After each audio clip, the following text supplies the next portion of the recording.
The man we're trying to talk to in High Fidelity is Philip Rosedale, and he was the creator of Second Life, which actually still has almost 1 million monthly active users. And now he's created this similar world, but in VR. It's called High Fidelity, and we're supposed to meet him in there, where he can do a talk for us at an auditorium in High Fidelity about the future of social VR. So that's almost happening in a second when I get to put on the headset. Like this, Are we Philip? there? You can. Yay!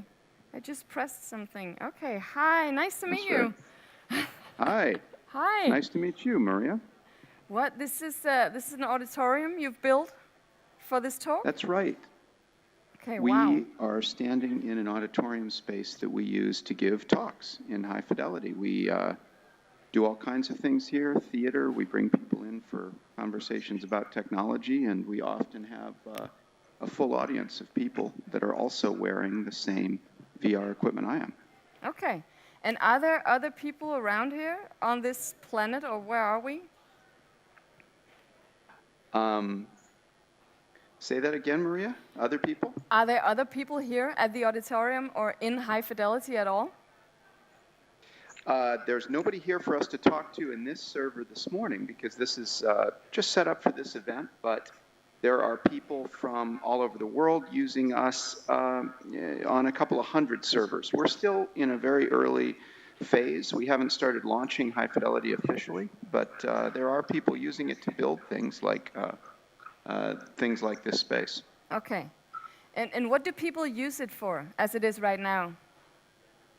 Well, a lot of people think that VR is going to be something for video games, but it really isn't, not initially at least. I think that the big use of VR is going to be doing things like we're doing right now. I mean, I'm able to come to a conference across the world as an avatar, and that's something that's pretty amazing. And these devices, these VR devices that we're both wearing, are still difficult to get set up and use. And so we're going to have to do things with them that are super valuable initially. And things like attending an event or distance learning or simulating a work environment, those are things that are going to be valuable enough to cause people to want to go through the challenge of using these kind of first-generation devices like we're wearing, you and me, right now. Okay. You might also notice, Maria, that I can move my wow, legs you and can move your legs. my body independently. And that's I can't because, really do that. unlike you,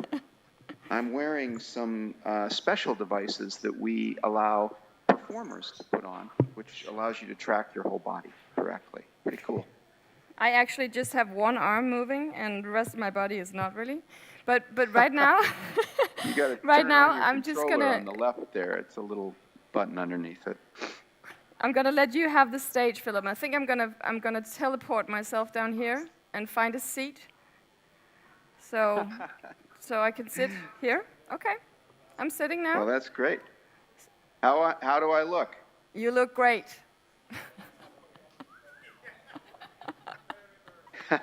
Well, hello, everybody out there. It's great to meet you all at a distance, virtually here. Thank you very much for having me. And let me try to tell you a little bit about what I think is happening with virtual reality and with virtual worlds, which is what you're looking at right now. Well, first of all, I've been working on virtual reality pretty much my whole life.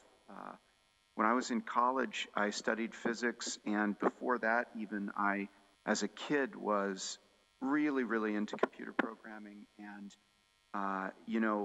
my getting out of college coincided with really the beginning of the internet as a consumer experience, when people began to really use it broadly there in the early 90s. And at that time, the biggest thing I wanted to do with the internet was, figure out a way to use a ton of computers at the same time to simulate some kind of a virtual world. And that was the inspiration that drove me to do the work that I did, and ultimately to build Second Life, and now to build High Fidelity. So I've been working on this stuff pretty much my whole life.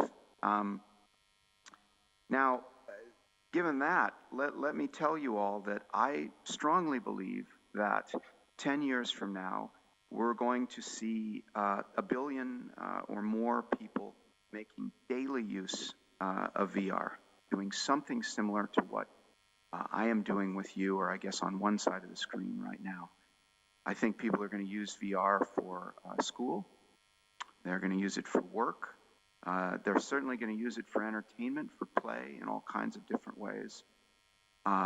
If there are 1 billion people using VR, and you sort of scale up Second Life to understand how big that's going to be, it would suggest that 1 billion people using it every day would create about $1 trillion economy, a very large economy, one of the largest in the world. In addition to that, to get us all into spaces like this one that I'm standing in will require probably hundreds of millions of servers, in the same way that we have hundreds of millions of servers on the internet today, mostly in the form of web servers. So that's quite a remarkable thought, to imagine that this experience that you're seeing right now could scale to there. But I think that it will, and I think that Second Life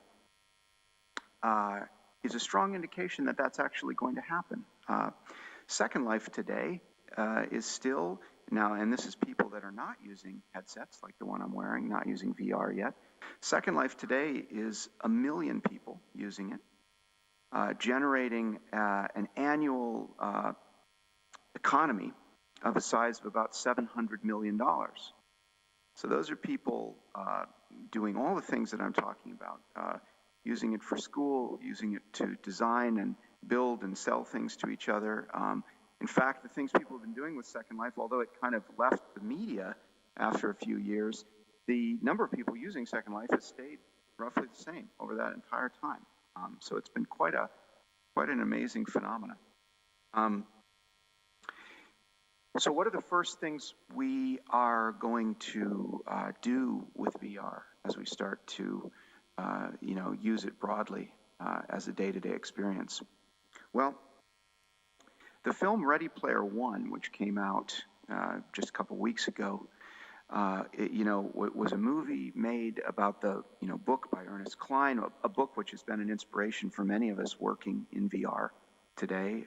It's a fantastic modern look at what the possibilities of VR could mean, for everybody. And one of the things that wasn't in the movie, that I think is one of the most important things to show us kind of where this is all going to go, was this idea that you would go to school in VR. The kind of baseline idea in the film was that kids, because the world had become so bad, of course, the dystopian world of movies, kids put on these headsets like the one I'm wearing right now and found themselves in a classroom with a bunch of other students. And by doing that, they were able to educate themselves in a way that was completely different from, what we do going to schools in the real world today. And I believe that that will be one of the first uses of VR. I believe that as technologies like my own High Fidelity make it possible for us to gather together in a room, teacher and students, to work on projects at any distance from each other, we're going to see millions of people beginning to educate themselves using virtual reality. So I think that's one of the examples, and we have that referenced in science fiction there. I think that's one of the examples of what's really going to happen, and it's going to be quite amazing. In fact, here in San Francisco at High Fidelity, we have a small kind of a test facility just down the street where we have 24 VR headsets, again, like the one I'm wearing, set up. And we are just starting in the last couple of weeks to bring teachers and their students all together into that space on a kind of a virtual field trip, if you will, and allow them to explore an Egyptian tomb, which was scanned using photogrammetry and is an almost perfect replica of an amazing tomb in Egypt. These kids go in with their teacher and an Egyptologist at the same time together, all of them, and the Egyptologist walks them around this space exactly as if they had just flown to Cairo and run out there themselves. So that's an educational experience that's of tremendous value to a teacher and her students, and can be had through VR with almost no difference from walking into that space in the real world. And so I think that's an example of what's about to happen with VR. Many people, as I said, have focused on video games, and video games, of course, will be wonderful with VR, and we've already got lots of great examples of them, but they're not, in my opinion, the first mover that will kind of bring us all into these virtual spaces. They're going to be amazing, but they're already a big industry. They're already successful on PCs and on televisions and consoles. So I think VR is going to have this initial impact on education. Of course, from there we're going to go to things like work and virtual travel. Being able to hang out in a room with friends once there's enough people with these headsets is going to be something that we're going to do. We're going to sit in chairs like the ones in this space here and watch movies together on a big screen. There are lots of companies kind of exploring that already that are doing some very interesting things. So what I thought I might do next is talk a little bit about how VR intersects with the blockchain, which is another fundamental new technology that I know you're talking about there at the conference, and that we're using as an integral part of how to get us to 1 billion people, like I mentioned before. The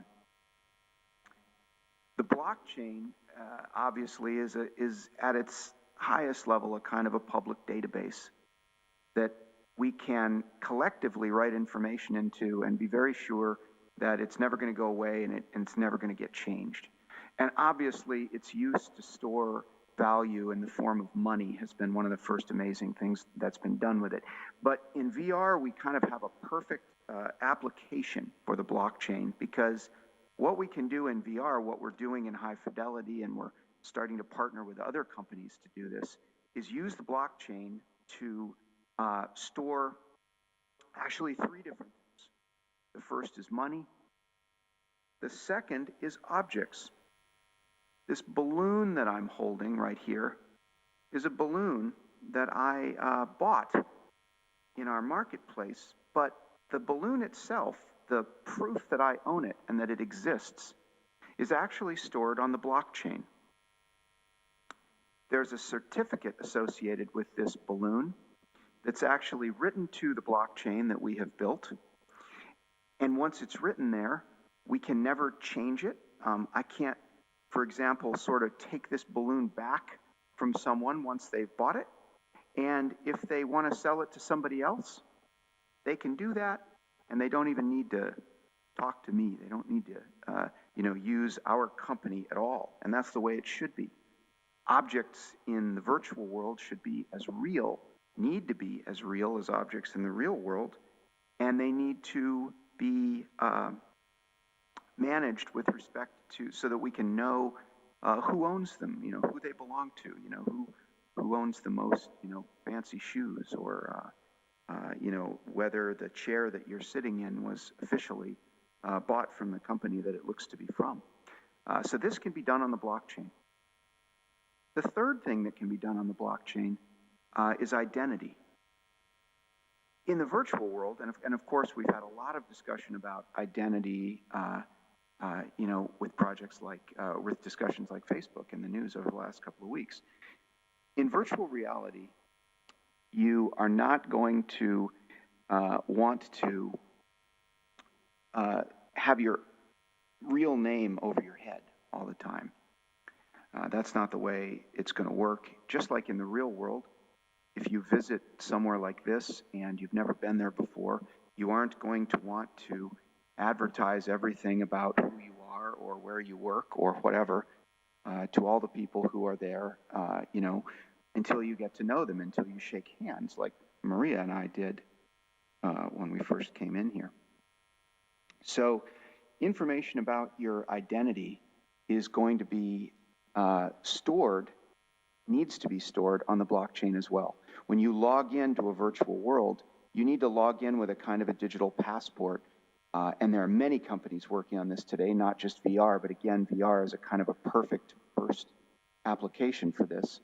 When you log into the blockchain, you're going to log in with credentials that allow you to selectively prove only the information that's appropriate for where you're going. If you're walking around in a public street in virtual reality, going to a movie, you're not going to tell anybody who you are, you know. And if you're going to a business meeting, you're going to want to sort of show your ID and absolutely prove that you are the human being behind the avatar that you say you are. So identity is something else that can be stored on the blockchain and can work great for virtual worlds.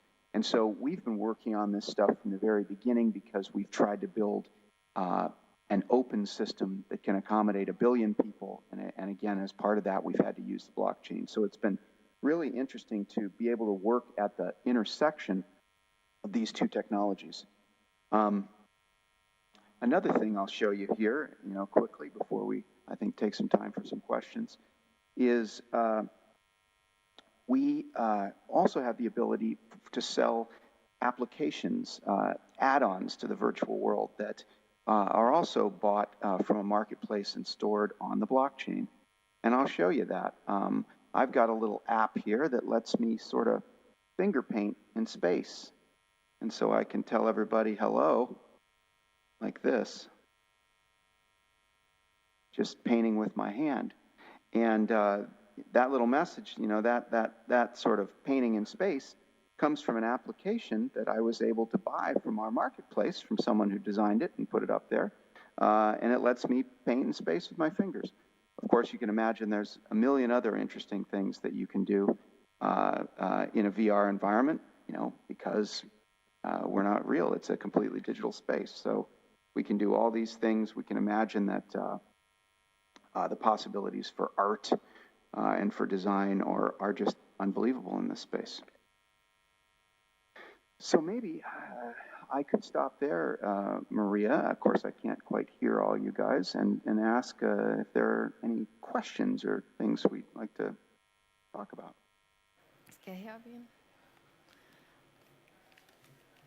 Okay, Phil, I'm just putting on the headset. I can't see anything right now. Maybe I should go on stage first. I can see you, Maria. You can see me, okay. So I need my, like this? Okay, here, I'm back.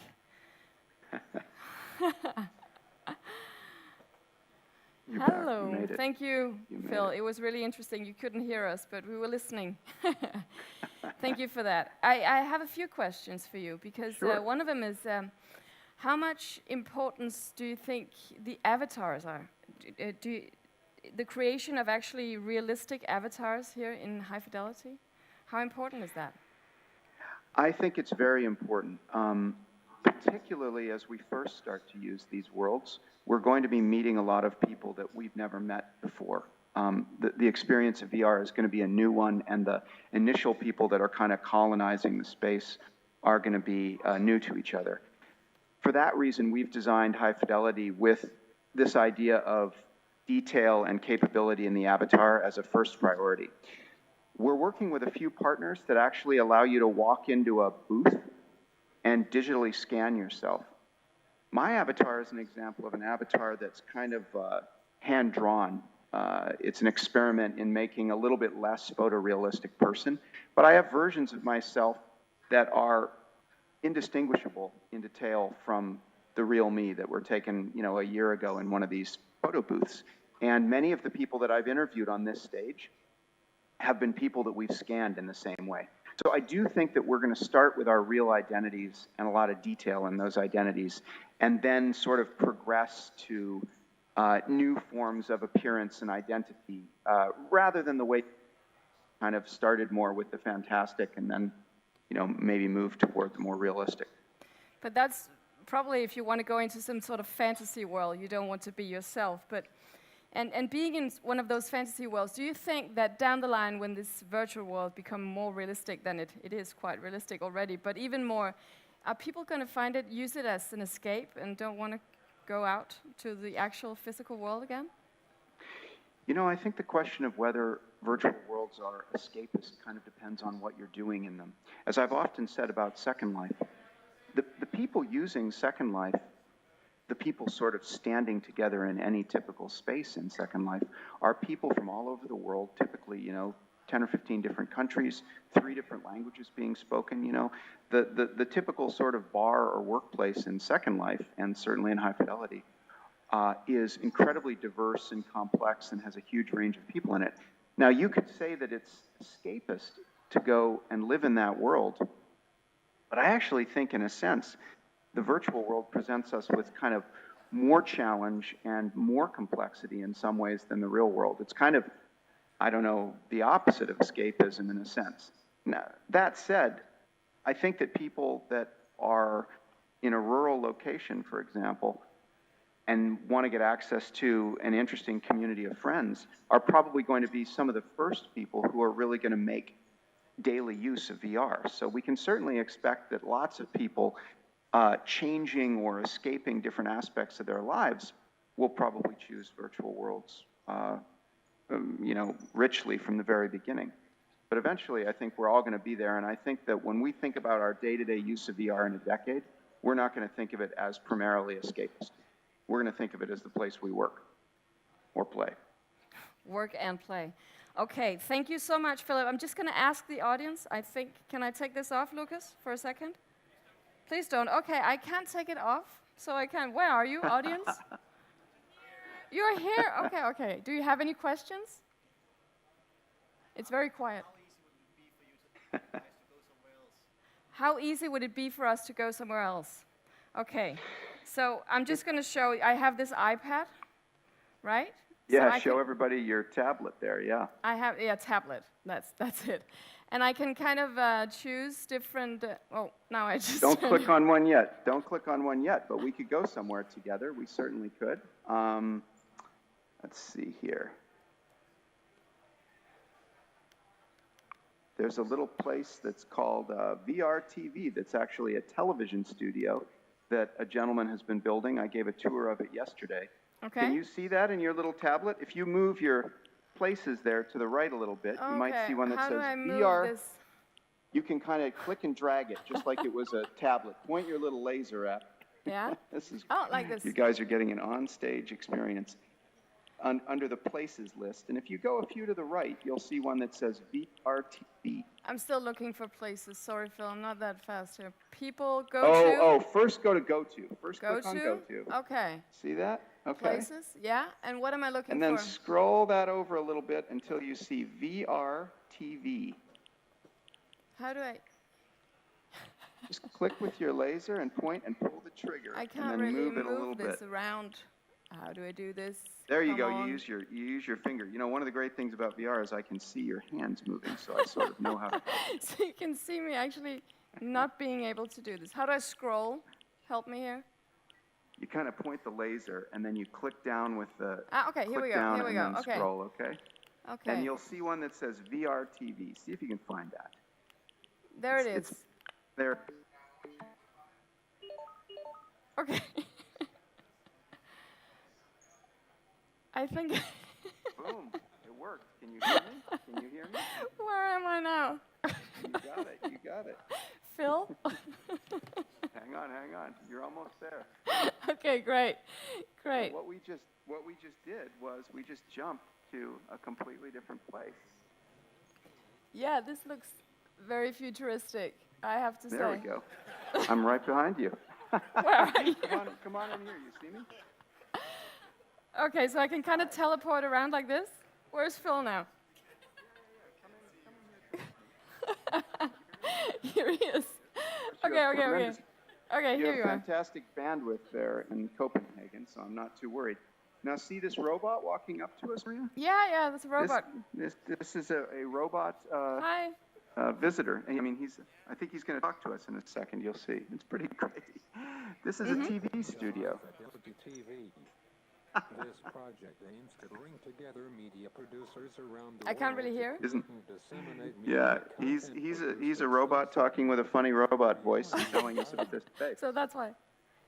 But this is actually a television studio where you can film something like what we just did in the virtual world, just like this. And this is another server that we just teleported to that I just saw a couple of days ago for the first time. So this server was put up by someone who's using High Fidelity as a beta user. Okay, great. Just a second, because they can't really see, I think. Oh, Okay. that's right. The camera's over there. Bring it over. Bring your camera. That's right. You got to bring So where do I go? your camera. You left your camera right in the doorway here. So you just got to bring it. You got to Yeah, bring but it how back. do I do this on the tablet? Turn around. Come over here, Maria. Okay, You okay, can okay. actually just grab the camera. See your camera here? Okay, so I have See my the camera right there?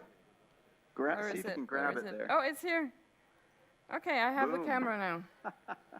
Is that moving the view? So for I'm everything? filming you. Is that working, So I'm just everybody? placing it like this, right? Okay. Yeah. Okay. Okay. Mar- Can you see? Mar- Audience, can you guys see us? see? Is that right? Okay. Okay, great. Give us a yes. Okay, cool. So this is the space that we were just looking at. Everybody was hearing, but this is an amazing space that this gentleman named George, who I met just a couple of days ago for the first time, built. And it's a studio where you can actually film things like this. Like you can, there's an upstairs and a downstairs, a couple of different settings, and you can film things like, you know, a news desk or something with avatars. And this guy has designed a bunch of helpful automation that lets you do things like a teleprompter. Okay. This, of course, is one of the things, you know, politicians won't be in VR quite yet because there's no teleprompter behind you. And so this guy's been working on that. Philip, thank you so much. This was so interesting. I'll see you in High Fidelity another time, but right now I have to get back to the physical world. It was nice to meet you. It was great to meet you. All right, everybody. Thank you. Thank you very much. Thank you. Thanks, Copenhagen. Wow, that was really interesting. I hope you got to see some of that because it was cool for me anyway.